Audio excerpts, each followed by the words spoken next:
हर रोज एक नई कहानी देखने के लिए चैनल को सब्सक्राइब करें और बेल आइकन दबाना ना भूलें। पूनम को दाल चावल खाना बहुत ही अच्छा लगता था। वो हमेशा ही दाल चावल खाया करती। कुछ दिनों बाद पूनम रसोई में दाल चावल बना रही होती है। तभी उसकी माँ उमा आती है। तू फिर आज दाल चावल बना रही है? अरे शादी वाला घर है ये, यहाँ 56 भोग बनाए जाते हैं तो वो भी कम लगता है, और तू सादा सा दाल चावल बना रही है। कुछ और नहीं बना सकती थी क्या तू?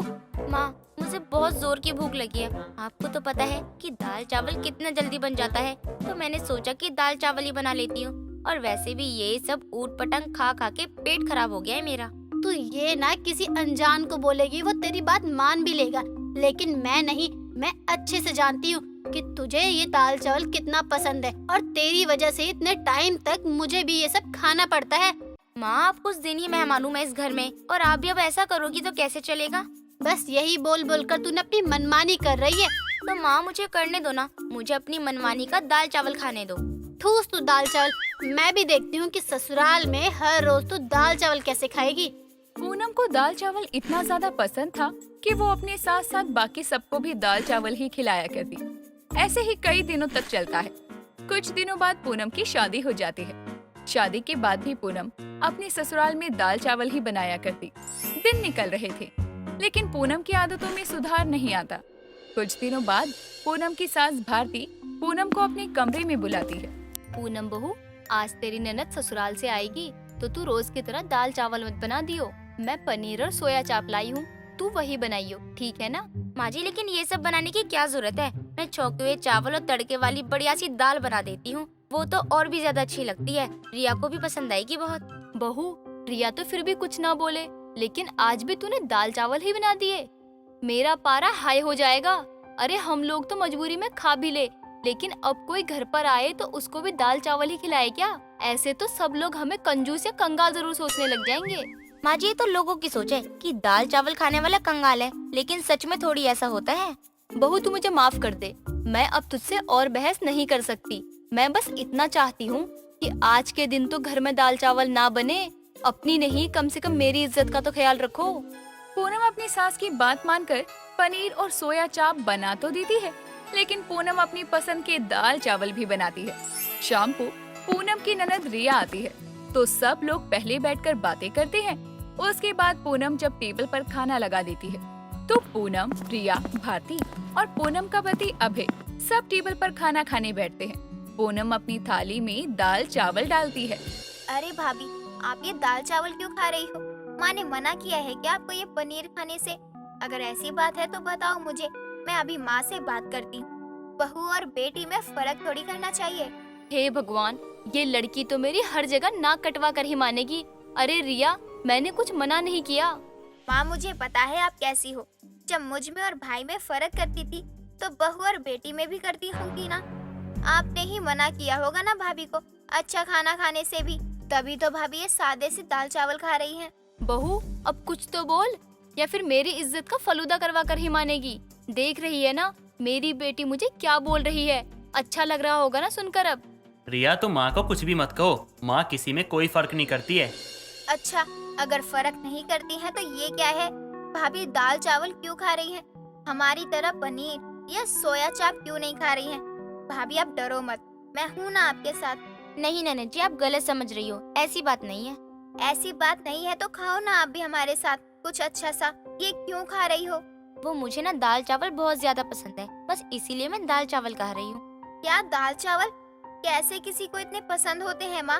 भाभी क्या सच बोल रही हैं? और नहीं तो क्या, मैं खुद परेशान हो गई हूँ बहू की इस आदत से। हर रोज दाल चावल ही खाती है, और बहू की वजह से हमें भी खाना पड़ता है। वो तो भला हुआ तू आ गई, वरना तो आज भी हमें ये सब नसीब नहीं होता। रिया भी अपनी भाभी की रोज दाल चावल खाने की आदत से हैरान हो जाती है। ऐसे ही पूनम की आदत में कोई रुकाव नहीं होता। कुछ दिनों बाद पूनम अपने परिवार के साथ घूमने के लिए शहर से बाहर जाती है। वो सब लोग बहुत मजे करते हैं। मैंने सुना है इस शहर के छोले भटूरे बहुत ही फेमस है। आज मैं आप दोनों को ना छोले भटूरे खिलाता हूँ। नहीं, मुझे छोले भटूरे नहीं खाने हैं। कल भी दाल चावल नहीं खाया था और आज भी ना खाऊं। नहीं, मुझे ये सब नहीं खाने हैं। मुझे तो बस मेरे दाल चावल ही खाने हैं। बहू, ये क्या जिद लगा रखी है तूने? अरे कहीं बाहर आए हैं तो हमें यहाँ की भी मशहूर चीजें खानी चाहिए। चल भाई बेटा, छोले भटूरे खाने चलते हैं। माँ अभी तो पूनम कुछ भी नहीं कहेगी, लेकिन बाद में मेरा सर खाएगी, कहेगी कि तुमने तो अपनी माँ की सुनी, मेरी तो सुनी ही नहीं। हाँ तो कुछ गलत थोड़ी बोल रही हूँ। अरे पता नहीं वो लोग कैसे बनाते होंगे, हम ऐसे ही कुछ भी थोड़ी खा सकते हैं। दाल चावल खाएंगे तो सही रहेगा ना। बहू बहुत साफ सुथरा खाना खा लिया है। अरे कभी कभी बाहर का भी खाना चाहिए, और वो जरूरी थोड़ी ना है कि गंदी तरह ही बनाए। अब भाई हमें अच्छी जगह लेकर जाएगा। लेकिन माँ जी फिर भी अगर आप लोगों को छोले भटूरे खाने हैं तो आप चले जाओ, लेकिन मैं कहीं नहीं जाऊंगी। मुझे तो दाल चावल ही खाना है, और अगर दाल चावल नहीं मिला तो मैं कुछ भी नहीं खाऊंगी। पूनम ऐसे जिद मत करो, ठीक है? अरे यार रोज दाल चावल खाती हो, आज कुछ और खा लो ना। अरे आप सब मुझे क्यों समझा रहे हो? मुझे नहीं खाना दाल चावल के अलावा कुछ भी। ये बात आपको समझ क्यों नहीं आ रही है? आप जाओ अपने छोले भटूरे खाने। माँ देख रही हो पूनम को कैसे कर रही है, इसलिए मुझे गुस्सा आता है। मैं पहले ही बता रही हूँ, मैं खाऊंगी तो दाल चावल ही खाऊंगी, भले ही मुझे चक्कर क्यों ना आ जाए, और कुछ भी नहीं खाऊंगी मैं। अब भाई एक काम कर, चल अब घर वापस ही चलते हैं। इस दाल चावल की बेटी के साथ तो कहीं बाहर जा भी नहीं सकते हैं। जब देखो दाल चावल ही करती रहती है। चल घर। भारती को अपनी बहू पर बहुत ही ज्यादा गुस्सा आता है और वो लोग घर वापस आ जाते हैं। पूनम को थोड़ा सा बुरा भी नहीं लगता, और अब भी वो घर आकर सीधा दाल चावल बनाकर खाने लगती है। लेकिन अब भारती अपनी बहू से बहुत तंग आ चुकी थी और उसे सबक सिखाने की सोचती है। एक दिन जब वो अपनी बहू के पास जाती है। बहू आज ना तू कम से कम 50 लोगों के लिए दाल चावल बना दे। इतने सारे लोगों के लिए दाल चावल? माँ जी घर में कोई फंक्शन है क्या? नहीं, मैं वो सोच रही थी क्यों ना हम गरीब बच्चों को दाल चावल देकर आए, कितना पुण्य का काम होगा ना। ठीक है, तू शाम तक सब तैयार रखियो। माँ जी अगर आपको लोगों को कुछ देना ही है तो अच्छी सी चीज दे दो ना। ये क्या दाल चावल, ये भी कोई देने की चीज होती है? बहू ये तू क्या बोल रही है?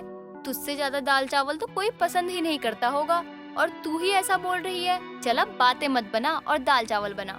पूनम अपनी सास की बात सुनकर दाल चावल बनाने लगती है, लेकिन इतना सारा दाल चावल एक साथ बनाते बनाते पूनम तंग हो जाती है, और बनाते समय उसे दाल चावल भी कुछ खास नहीं लग रहा था। थोड़ा बहुत ही दाल चावल बना होगा कि पूनम परेशान होकर वहीं बैठ गई, और तभी भारती वहां आकर कहने लगी, अरे बहू तू इतने में थक गई, चल अब जल्दी से हाथ चला। नहीं माँ जी, मैंने इतना ही बना लिया, वो भी बहुत है। अब मुझसे और नहीं बनाया जाएगा। इतना बनाते हुए दाल चावल की महक मेरे दिमाग में जा रही है। अब ना ही बनाया जाएगा और ना ही मुझसे खाया जाएगा। भारती अपनी बहू पूनम की बात सुनकर हंसने लगती है, क्योंकि वो ये जान चुकी थी कि अपनी बहू पूनम की दाल चावल खाने की आदत छुड़वाने की उसकी ये साजिश रंग लाई है, जिसके बाद अब पूनम कभी भी दाल चावल खाने का नाम ही नहीं लेती, क्योंकि उसने पूरा दिन इतने ज्यादा दाल चावल बना लिए थे कि अब उसे दाल चावल देखते ही उल्टी आने लगती। कुछ दिनों के बाद में भारती खुद अपनी बहू पूनम के लिए अपने हाथों से दाल चावल बनाकर लाती है, और अपनी बहू पूनम को अपने हाथों से दाल चावल खिलाती है, और ये भी समझाती है कि दाल चावल खाने तो चाहिए, लेकिन इसकी आदत नहीं लगानी चाहिए, क्योंकि किसी भी चीज की अति आपको नुकसान करती है। तो दोस्तों आप भी हमें कमेंट करके बताइए कि आपको किस तरह का खाना खाना सबसे ज्यादा पसंद है। हमें आपके कमेंट का इंतजार रहेगा। दोस्तों अगर आपको ये कहानी पसंद आई तो इसे लाइक करें, शेयर करें और कमेंट करके बताएं कि कहानी में आपको सबसे अच्छा क्या लगा।